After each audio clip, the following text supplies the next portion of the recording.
আমরা দেখবেন অনেকে বলি খালি হাতে এসেছি খালি হাতে যাব, ভুল কথা। খালি হাতে আমরা আসিনি, আমাদের পাপ পূরণের ফলটাকে সাথে করে এনেছি। আবার যখন চলে যাব, কতটুকু পাপ করেছি আর কতটুকু পুণ্য করেছি সেই ফলাফল সঙ্গে করে নিয়ে যাব। খালি খালি তুমি যেতে পারবে না। অর্থাৎ তুমি যেমন কর্ম করবে ঠিক তেমন ফলটা তোমাকে কাঁধে করে ঝোলাই করে নিয়ে যেতে হবে। সৌমতীর্থ বলে একটি জায়গা আছে, সেখানে এক ভোলানাথের সেবা হয়। ভোলানাথ আছেন একটা মন্দিরে, সেই যে ভোলানাথ, ওই ভোলানাথের নাম অনুসারে সেই জায়গাটির নাম সোমনাথ। ভোলানাথের নাম হচ্ছে সোমনাথ, সেই নামে সেই জায়গাটির নাম। এই যে সৌমতীর্থ, এই সৌমতীর্থে একটা নদী আছে। ওই নদীতে আসতে, ওই যে নদী,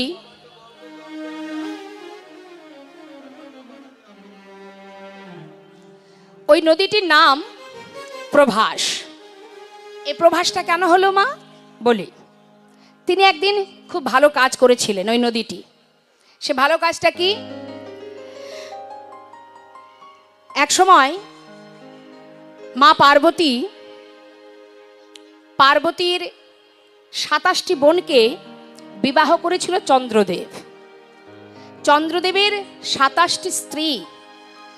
তা চন্দ্রদেব 27টা স্ত্রী থাকতেও যখন তার গুরুপত্নীর প্রতি আকর্ষিত হন, অর্থাৎ বৃহস্পতির স্ত্রী সহধর্মিণী, তার নাম মা তারা, সেই তারার প্রতি যখন তিনি আকর্ষিত হয়েছিলেন, তখন গুরুদেব অভিশাপ করেছিলেন। চন্দ্রকে অভিশাপ করেছিলেন কি, যে তোমাকে একদিন এক একটি করে কলা শেষ হতে হতে একদিন তুমি ধ্বংস হয়ে যাবে, ক্ষয়রোগ হবে তোমার। গুরুর অভিশাপ মিথ্যা হয় না মা। তাই যখনই এই অভিশাপ দিল, চন্দ্রদেব একটার পর একটা কলা শেষ হতে শুরু হলো। প্রতিদিন একটা কলা করে, দেখবেন আকাশে চাঁদ ওঠে, দেখেছেন তো? দেখবেন পূর্ণচন্দ্র যখন উদয় হয় তার পরের দিন থেকে কিন্তু একটা একটা করে কলা ক্ষয় হতে থাকে। 15 দিনে এক কলা, তা 15 দিনে এক পক্ষ, তা ওই একটা করে কলা শেষ হয়, আবার 15 দিন পর থেকে বাড়তে থাকে। তা এবার কি হয়েছে দেখুন, একটা একটা করে কলা যখন ক্ষয় হতে শুরু হলো মা, আর একটা কলা বেঁচে আছে, তখন তার 27টা স্ত্রী স্বামীর এহেন অবস্থা দেখে ছুটতে ছুটতে গেলেন কোথায়? কৈলাসে। কৈলাসে যিনি বসে ধ্যান করছেন তিনি কে হয় সম্পর্কে? 27টি শালী। হ্যাঁ, কৈলাসে বসে আছেন জামাইবাবু। এখন কৈলাসে বসে আছেন দেবাদিদেব মহাদেব, পিছন থেকে 27টা শালী গিয়ে চিৎকার করছে, জামাইবাবু, ও জামাইবাবু। ভোলানাথ চিন্তা করছে, বাবা আমার এত শালী আছে জানতাম না তো, এত শালী আমাকে ডাকছে। হ্যাঁ, কি হলো? সবাই ছুটে গিয়ে ভোলানাথের চরণটা জড়িয়ে ধরে আছাড় খেয়ে পড়েছে।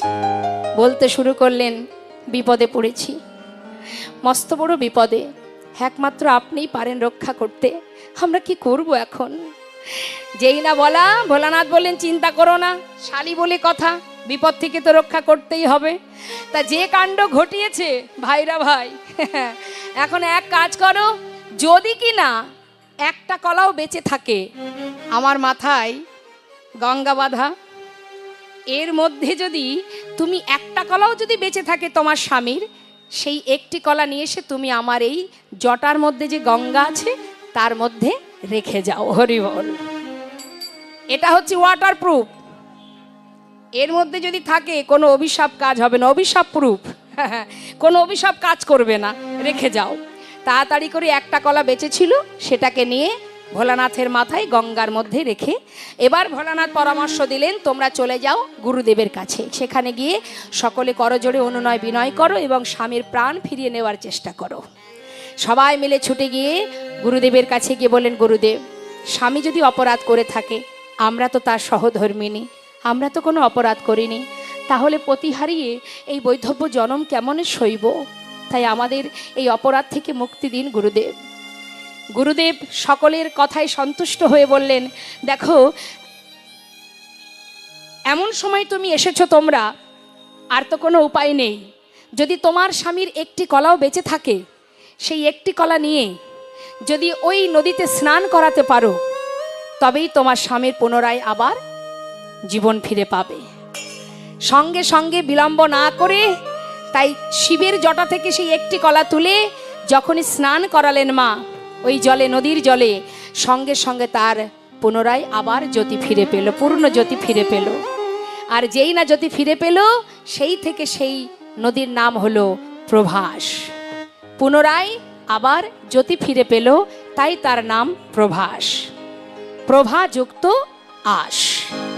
পুনরায় তার সমস্ত পরিপূর্ণ দেহ ফিরে পাওয়ার পর নাম হলো প্রভাস। কিন্তু এই প্রভাস অভিশপ্ত হয়েছিলেন, তার সমস্ত জল শুকিয়ে যায়। অভিশপ্ত হয়েছিলেন মণিপুত্রের কাছে।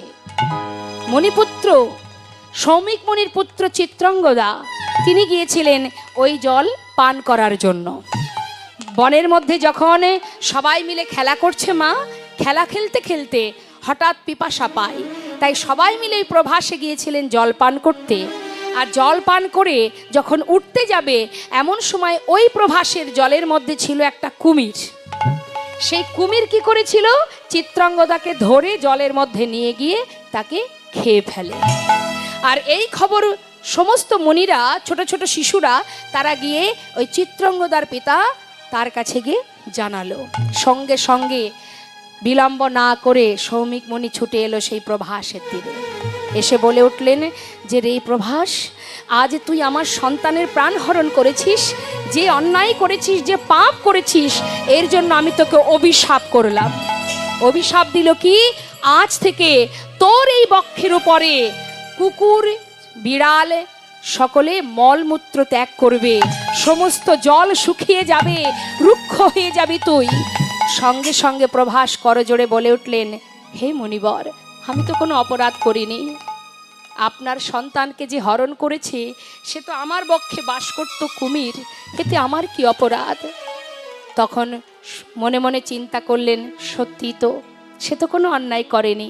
তাই বললেন, দেখ, আমি তো মনি, আমার অভিশাপ লঙ্ঘন হবে না, কিন্তু যখন তুই নিজে করজোড়ে আমার কাছে প্রার্থনা করছিস, তোর অপরাধ নেই, কিন্তু আমি একটা ভুল করে অভিশাপ দিয়েছি, তাই আবার আমি আশীর্বাদও করলাম, যেদিন এই প্রভাসের জল দিয়ে অনাদি আদি গোবিন্দ রাধারানীর চরণ ধৌত করবে, সেদিন তুই মুক্তি পাবিনি। তাই গৌর হরিবল হরিবল হরিবল।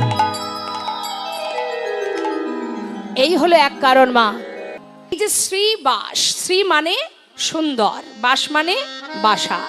তা শ্রীবাস যে শুধু নবদ্বীপে আছে তা নয়, তুমিও হতে পারো, আমিও হতে পারি। শ্রীবাস অর্থাৎ যার সুন্দর বাসা আছে। কোন বাসা? ভগবান বসবাস করে যে বাসায়, সেই বাসা যদি তুমি তৈরি করতে পারো, তোমার ঘরটাও শ্রীবাস পরিণত হবে। অর্থাৎ বাসাটাকে সুন্দর করতে হবে। কোন বাসা? এই মাটির তৈরি ঘর বাড়ি নয়, এই হৃদয় মন্দিরটা যেটা আছে, প্রত্যেকের কাছে আছে। ভগবানকে আলাদা করে মন্দিরে দেখতে যেতে হয় না, সকলে হৃদয় মন্দিরে তিনি বসে আছেন। শুধু দেখার আমাদের নয়নটা নেই, তাই দেখতে পাই না। প্রত্যেকের হৃদয় মন্দিরে আছে, পরমাত্মা রূপে বসে আছে। আছে বলেই তুমি কথা বলতে পারছো, আছে বলে দেখতে পাচ্ছ, আছে বলে চলতে পারছো। যেদিন সে চলে যাবে, আর তুমি দেখতে পাবে না। তিনি আছেন এখানে। যে বুঝেছে সে সব ফেলে চলে গেছে, আর যারা বোঝেনি, যারা মায়ার আবরণে, মায়ার জালে আবদ্ধ হয়ে বসে আছে, তারা এই সংসারে ত্রিতাপ জ্বালা ভোগ করছে। আর আমাদের বোঝার সময় দিনকে দিন চলে যায় মা। কখন কার হাতে সময় শেষ হয়ে যাবে আমরা কেউ জানি না। तुम कहां से आए हो और जाओगी कहां, इतना दिल विचार लो, बस हो गया भजन। একবার ভাবো না কি তোমার পরিচয়, তুমি কোথা থেকে এসেছো? তুমি কি জানো তোমার পরিচয় কি? কি গো মা, জানেন পরিচয়? আপনার ঠিকানা কোথায় একটু বলুন তো শুনি। আপনার বাড়ি কোথায়? আপনাকে জিজ্ঞাসা করছি, আপনার বাড়িটা কোথায়? হ্যাঁ, কাঠালিয়া। আপনার বাড়ি? আপনার কাঠালিয়া তো, চক কাঠালিয়া। তাহলে মা বাড়ি কোথায় আমাদের? আপনাদের চক কাঠালিয়াতে। এটা আপনার ঠিকানা তো? এর আগে আপনি কোথায় ছিলেন? মানে এখন না হয় চক কাঠালিয়াতে আছেন, এর আগে কোথায় ছিলেন? বাংলাদেশে। আচ্ছা, কোথায় ছিলেন ঠাকমা বাংলাদেশে? বরিশাল ডিস্ট্রিক্ট। আচ্ছা আচ্ছা, ওখানে আমরা প্রায় যাই। আচ্ছা, তাহলে বরিশাল, আমাদের বরিশাল ডিস্ট্রিক্টে এসেছিলেন, তখন আপনার বিবাহ হয়নি, সংসার হয়নি, মা বাবার কোলে ছিলেন। ও তখনও বিয়ে হয়েছিল। তার আগে কোথায় ঠাকমা? আমার দিকে। তার আগে কোথায় ছিলেন? গোবিন্দের কাছে। বাহ, ঠিক বলেছেন। তার আগে ছিলাম আমরা গোলক ধামে, গোবিন্দের চরণে। আচ্ছা, যখন আমরা মারা যাব, সবাই আমরা চলে যাব, আমরা যখন মারা যাব তখন কি চক কাঠালিয়াতেই আবার থাকবো? থাকবো না। তাহলে বাবা এখানে ছিলামও না, আবার এখানে থাকবোও না। তাহলে আমাদের আসল ঠিকানা এটা হলো কি করে? এটা তো আমার আসল ঠিকানা নয়। হ্যাঁ, আপনার সন্তান যখন বিদেশে চাকরিতে যাবে, সেই এলাকার লোক যদি জিজ্ঞাসা করে যে তোমার বাড়ি কোথায় বাবা, সে কি বলবে যে আমার বাড়ি এখানে? সে বলবে আমার বাড়ি কলকাতায়, তাই তো? তাহলে আসল ঠিকানা সে কিন্তু ভুলে যায় না। আমাদের অবস্থা বাবা, আমরা আসল ঠিকানাটাই ভুলে গেছি। যে জিজ্ঞাসা করে ঠিকানা, আধার কার্ড দেখিয়ে দিয়ে এই যে আমার ঠিকানা, কিন্তু যেখান থেকে এসেছি সেখানে আধার কার্ড চলবে? চলবে না।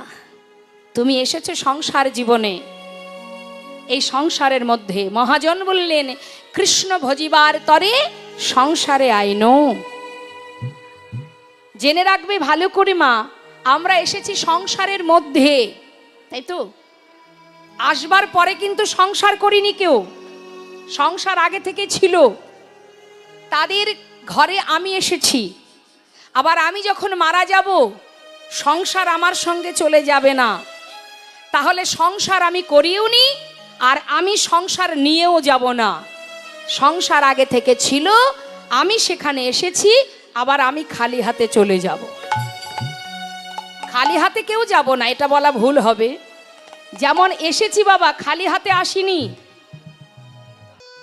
বৈষ্ণব মহাজন বললেন কৃষ্ণ ভজন করবার জন্য আসা, ভগবানের সেবা করার জন্য আসা, 84 লক্ষ জনি ভ্রমণ করে ভগবানের নাম করব বলে প্রতিশ্রুতি করে তবে এই ধরায় আসা। মায়ার দাস হয়ে থাকার জন্য আমাদের আশা নয়, আশা ভগবানের সেবা করব বলে।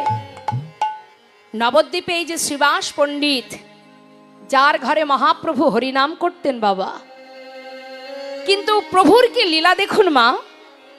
একদিন শ্রীবাসের স্ত্রী মালিনী, তিনি রান্না করছেন, প্রতিদিনই রান্না করেন, কারণ তারই ঘরে মহাপ্রভু হরিনাম করে তো ভক্তদের নিয়ে, তাদের সেবা দেওয়ার জন্য শ্রীবাসের স্ত্রী মালিনী প্রতিদিন প্রভু সেবা রন্ধন করে।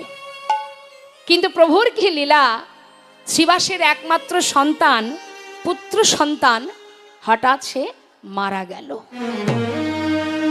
আর যখনই সন্তান মারা গেছে, সন্তান হারা মায়ের যে পরিস্থিতি হয় সে অনেকেই জানে। মৃত সন্তানকে কোলের মধ্যে করে নিয়ে মা কাঁদছেন।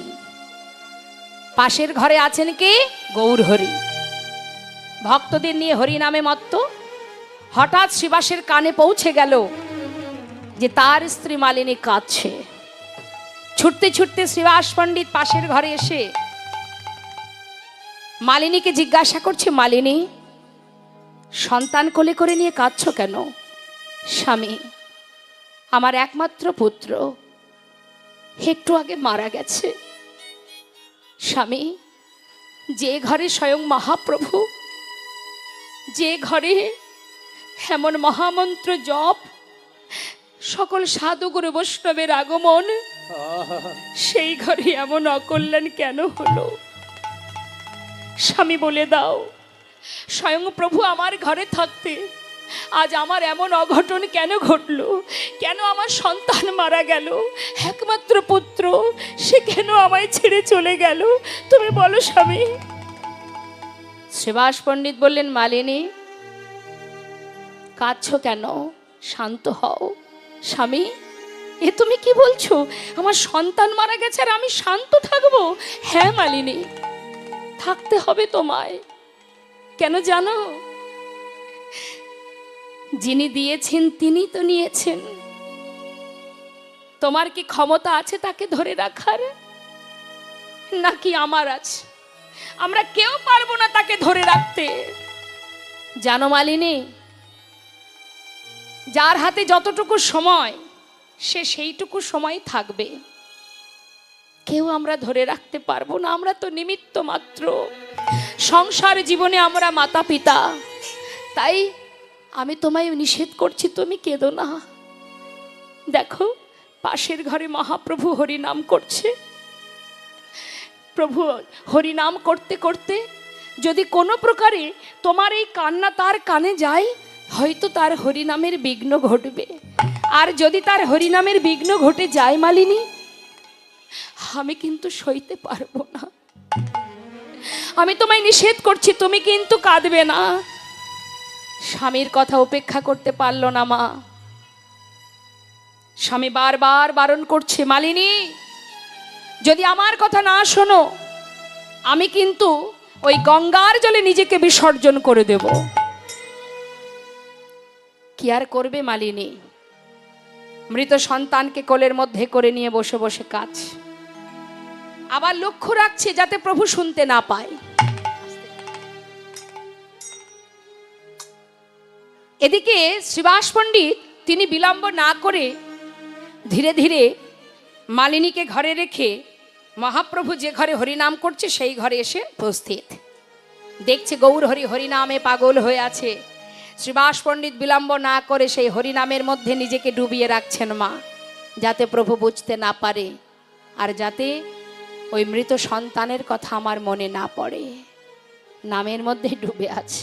হরে কৃষ্ণ হরে কৃষ্ণ কৃষ্ণ কৃষ্ণ হরে হরে হরে রাম হরে রাম রাম রাম হরে হরে। হরে কৃষ্ণ কৃষ্ণ কৃষ্ণ হরে হরে হরে রাম রাম রাম হরে হরে।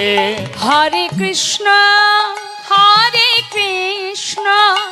কৃষ্ণ কৃষ্ণ হরে হরে হরে রাম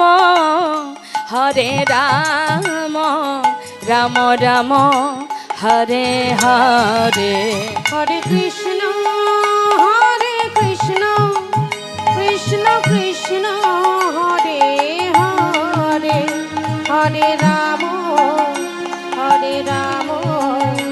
রাম রাম হরে হরে। হরে কৃষ্ণ হরে কৃষ্ণ কৃষ্ণ কৃষ্ণ হরে হরে হরে রাম রাম হরে হরে। হরে কৃষ্ণ কৃষ্ণ কৃষ্ণ হরে হরে হরে রাম রাম রাম হরে হরে। শ্রীবাস বলে, দয়াময় তোমার ঘরে হরিনাম করছি ঠিকই, কিন্তু জানি না শ্রীবাস কেন আজ আমি হরিনামে আনন্দ পাচ্ছি না। দয়াময় তুমি আনন্দ পাচ্ছ না কেন? প্রভু কি হয়েছে তোমার? আমি জানি না শ্রীবাস, আজ আমি হরিনাম করে কোনো আনন্দ পাচ্ছি না। বাবা, প্রভু কি জানে না মা সবই তো তিনি জানে, কিন্তু কিভাবে পরীক্ষা করছে দেখুন। ও শ্রীবাস, বলো না কেন আমি আনন্দ পাচ্ছি না? একটা কথা জিজ্ঞাসা করব, বলো দয়াময়। শ্রীবাস, তোমার ঘরে কি কোনো অমঙ্গল হয়েছে? শ্রীবাস পণ্ডিত বলছে, প্রভু এ তুমি কি বললে? যার ঘরে মঙ্গলময় হরি ভক্তগণিকে সঙ্গে লয়ে হরি নাম করে, তার ঘরে কি অমঙ্গল হতে পারে? তার ঘরে কি অমঙ্গল হতে পারে? ও দয়াময়,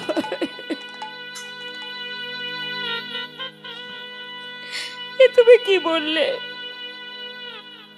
আমার ঘরে অমঙ্গল কেন হবে? যিনি করুণাময়, যিনি পতিত পাবন, যিনি কাঙালের হরি, আজ স্বয়ং তুমি আমার ঘরে এমন মধুর হরি নাম করছো তুমি, আমার ঘরে অমঙ্গল কেমন করে হবে দয়াময়? হরিবল। কোনো অমঙ্গল হয়নি। পাশে দাঁড়িয়ে এক ভক্ত বলছে, জানো প্রভু, শ্রীবাসের একমাত্র পুত্র একটু আগে মারা গেছে। শ্রীবাস,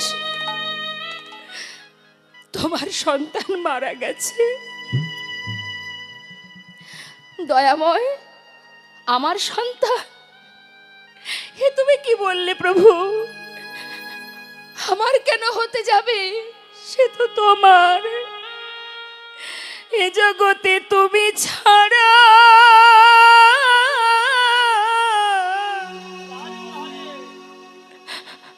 আমার আর কেউ নাই। এ জগতে তুমি ছাড়া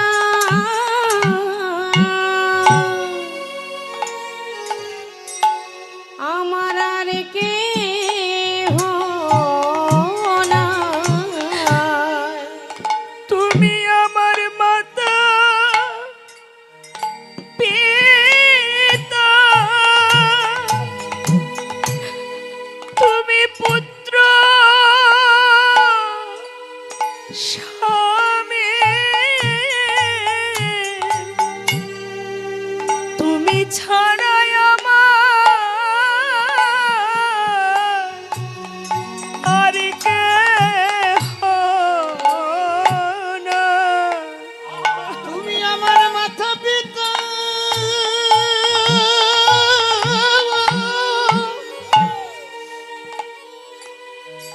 পুত্র স্বামী, এ জগতে তুমি ছাড়া আর কেহ নাই। প্রভু আমি আর কিছু চাই না, প্রভু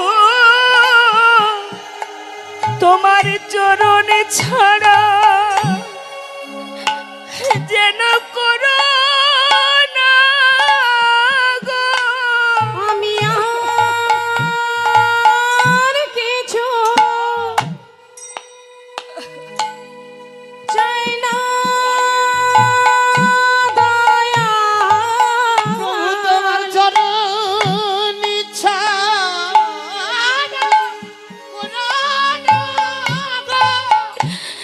এ জগতে তুমি মাতা পিতা, তুমি আমার পুত্র স্বামী, প্রভু আর কিছু চাই না আমি। মাতা পিতা পুত্র স্বামী, প্রভু আর তো কিছু চাই না আমি। মাগো গৌর সুন্দর শ্রীবাসের কথা শুনে ধীরে ধীরে পাশের ঘরে গেলেন, গিয়ে দেখছেন কি তার স্ত্রী মালিনী সন্তানকে কোলে করে কাঁদছেন। তাই জীবকে শিক্ষা দেওয়ার জন্য সেই সন্তানকে কিঞ্চিত সময়ের জন্য পুনরায় প্রাণ দিলেন।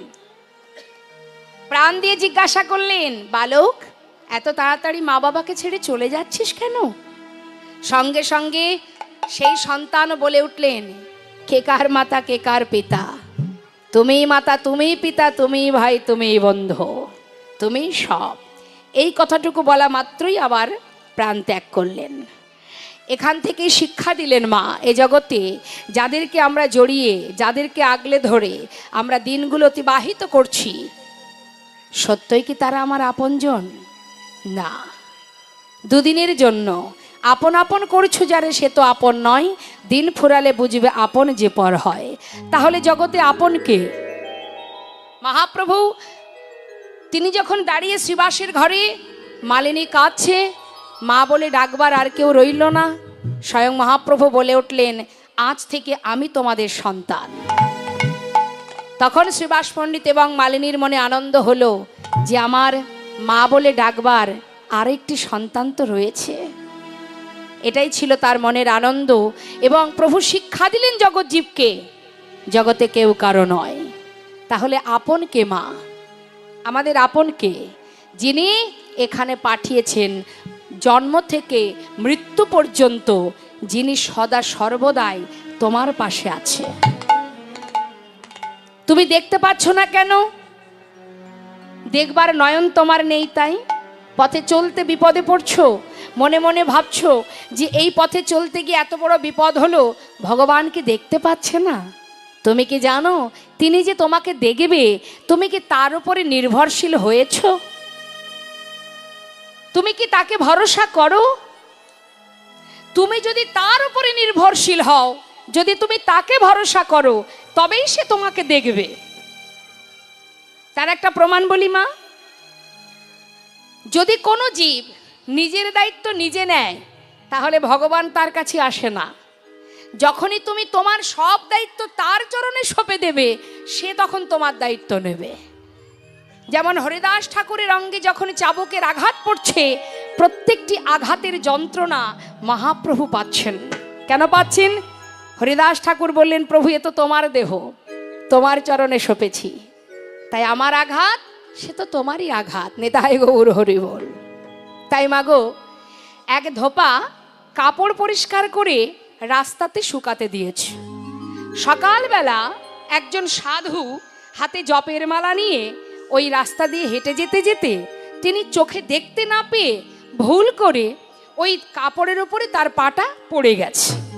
যেই পড়ে গেছে, ধোপা দেখতে পেয়ে তিনি হন্তদন্ত হয়ে সেই সাধুর সম্মুখে এসে দাঁড়িয়েছে এবং তার মুখে যা আসছে সেইভাবে তাকে বলে যাচ্ছে। কেন সে কাপড়ে পা দিয়েছে, কেন দিল, সে বারবার ধোপা যখন তার সামনে কটু কথা বলছে, সাধুর ধর্ম দীনতা প্রকাশ করা, আমি দেখতে পাইনি, আমার ভুল হয়ে গেছে, আমাকে ক্ষমা করে দাও, বারবার বলছে। কিন্তু কোনোভাবেই ধোপা সন্তুষ্ট হচ্ছে না। তার একটাই প্রশ্ন, কেন তুমি আমার কাপড় নোংরা করে দিলে? যা পারছে তাই বলছে। হঠাৎ বৈকুণ্ঠে নারায়ণ তিনি সিংহাসন থেকে উঠে আসছে, পাশে আছে লক্ষ্মী। মা জিজ্ঞাসা করছে, প্রভু তুমি যাচ্ছ কোথায়? দেখছো না আমার ভক্ত সে বারবার করজোড়ে মিনতি করছে, বারবার করজোড়ে ক্ষমা চাইছে, তথাপিও ওই ধোপা শুনছে না। আমার ভক্ত যখন আমার উপরে নির্ভরশীল হয়েছে, তাহলে সেই ভক্তকে রক্ষা করা তো আমার দায়িত্ব। ধোপা কি করেছে, বারবার বলতে বলতে মা সে আর নিজেকে ধৈর্য ধরাতে না পেরে রাস্তা থেকে একটা লাঠি জোগাড় করে সেই সাধুকে মারতে শুরু করেছে। যখনই মারতে শুরু করেছে, প্রভু আর দেরি করছেন না। কেন? ভক্ত তো আমার উপরে ভরসা করে বসে আছে, সে তো তার পাল্টা মার দিচ্ছে না। দিচ্ছে কি? সে যখন মারছে, সে যে তাকে পাল্টা মারবে সে তো মারছে না, সে বারবার ক্ষমা চাইছে। দেখো আমায় ক্ষমা করো, আমি বুঝতে পারিনি, আমি ক্ষমা করে দাও। কোনো কথা শুনছে না। হাতে জপের মালা, প্রভু চিন্তা করলেন, ভক্ত আমাকে স্মরণ করছে, ভক্ত যখন আমাকে স্মরণ করছে অর্থাৎ ভক্তের বিপদ থেকে রক্ষা করানোর দায়িত্ব তো আমার, তাই তিনি আসছেন। আসছে ছুটতে ছুটতে মা, কিছুটা পথ আর বাকি আছে, প্রায় কাছে এসে গেছে। এমন সময় ধোপার বারবার মারছে দেখে সাধু তিনি কি করেছেন, আর কিন্তু ধৈর্য ধরতে পারল না, সেও রাস্তা থেকে একটা লাঠি নিয়ে এবার ধোপাকে মারতে শুরু করল। যেই না ধোপাকে মারতে শুরু করেছে, সঙ্গে সঙ্গে প্রভু যেখানে ছিলেন সেখান থেকে আবার ফিরে চলে গেলেন। স্বয়ং লক্ষ্মী জিজ্ঞাসা করলেন, প্রভু তোমার ভক্তকে রক্ষা করতে গিয়ে তুমি ফিরে এলে যে? ভগবান বললেন, যেজন নিজের দায়িত্ব নিজেই নেয়, আমার উপরে নির্ভরশীল না হয়, তার বিপদে রক্ষা করার আমার তো কোনো প্রয়োজন নেই। তাই গৌর হরিবোল হরিবোল। তাই তোমার বিপদ আসুক আর তোমার সুখই আসুক, সবই যদি তুমি তার চরণে সঁপে দাও, তোমাকে রক্ষা করার দায়িত্ব তার। আমরা তার উপরে নির্ভরশীল হতে পারি না। নির্ভরশীল হই কাকে? স্বামীকে, সন্তানকে, তাই তো মা? তাদের প্রতি আমাদের নির্ভরশীলতা আছে। ভগবানের প্রতি যদি না থাকে, তিনি কেন আসবেন তোমার বিপদের বন্ধু হয়ে? আহা, আজ হৃদয় মন্দিরে তিনি বসে আছেন, আগে তাকে চিনতে শেখো। চেতো দর্পণ মার্জনাং। দেখো হৃদয় মন্দিরে কে আছে, তবেই তুমি বুঝতে পারবে তোমার আসল পরিচয় কি। বিশ্বকবি রবীন্দ্রনাথ ঠাকুর তিনি বলেছিলেন, হে প্রভু আমার হিয়ার মাঝে লুকিয়েছিলে, দেখতে আমি পাইনি তোমায়, দেখতে আমি পাইনি। আমার হিয়ার মাঝে লুকিয়েছিলে, দেখতে আমি পাইনি তোমায়, দেখতে আমি পাইনি। ওই বাহির পানে চোখ মেলেছি, বাহির পানে আমার হৃদয় পানে চাইনি, আমার হিয়ার মাঝে লুকিয়েছিলে, দেখতে আমি পাইনি তোমায়, দেখতে আমি পাইনি।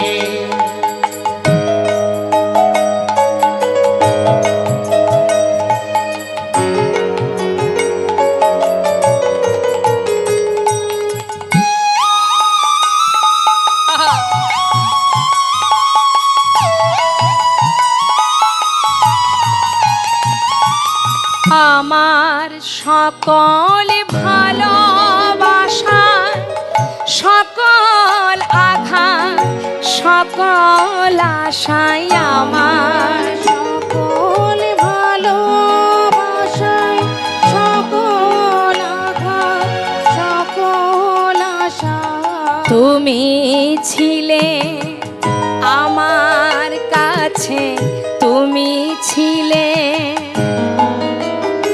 আমি তোমার কাছে যাইনি, আমার হিয়ার মাঝে। নিতাই গৌর হরিবল হরিবল।